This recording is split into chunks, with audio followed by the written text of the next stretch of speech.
دا خلک اوس ما په خیال چې رامانده کې دلته راوړي بله لارې شته نه دومره ډېرې کچرې دا د پرتې وي څوک بوتلان شاو ما سره ټول ګاډه سره یو ځای نه کړله هلته دا پسول یې ورته څکه ډایرکټ را خلاصېدی نه شي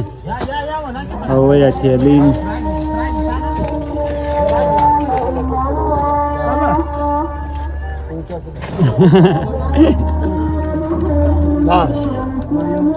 دا دی وروره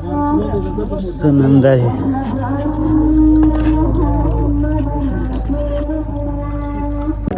ښه ماشاءالله د دې ویو ډېر ښایسته دی ښه د ونو باندې د چیش دی دا د چیش درخته دی ښه پاڼې راشنې شوي دي او را ژړ ګلان هم د په دې چمنه کې راشنه شوي دي ماشاءالله خو دا دی دلته دا خلک چې په پکنیک راځي دلته دا کچرې او پلاستیک دا شان د لیتس کې دا غلط کار دی په کار دی چې دا شان د دوی د ځان سره وړي اوس دومره ډېرې کچرې دا د پرتې وي څوک بوتلان شاو ما سره ټول ګاډه سره یو ځای نه کړله د کم چا چې دا ځای دی هغه بیا صفای په کار دی چې دلته څوک د ځان څخه پلاستیک شی راوړي هغه دې برته وړي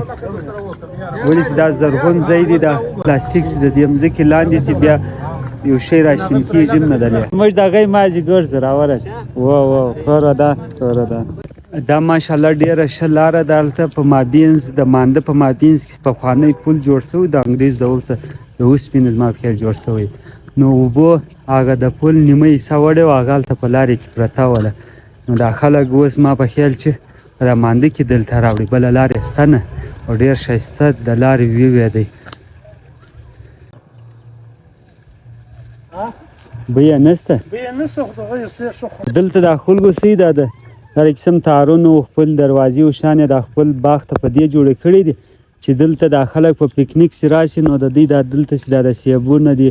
یا میوې درختي و دا شان ته تاوان ورسوي نو په دا باندې دا خلکو څه دي د هر قسم تارونه ورته لګول د سیفټي لپاره چې څوک هاخوا ته ورنسي نه د سیبونه یا میوه شی ونه خوري نه ښه کار یې کړی او پکنیک والا چې دلته راځي دلته کورونه دا دي بیخي ډېر دي او د دوی زمینداریان یې په کار دي چې د دې خیال دې ساتي ماشاءالله دې ژړو ګلان په دلته راشنه شوي دې ته څه شوی نوم یې زما خاص نه دی زه یاره ډېر ښایسته ویو دی په دا غرو باندې لوړ کورونه جوړ شوي لاندې دا باغونه دي ډېر ښایسته خوند کوي او دا د سیبو درخت یې څه دي ګلان یې هم کړي دي دا نو بس څه ټیم بعد غټېږي دا سوري اکشني دانې کې بیا نو غټېږي د دې پروسس زیات دی او دغه مخامخ یې ونې ته وګورئ ماشاءالله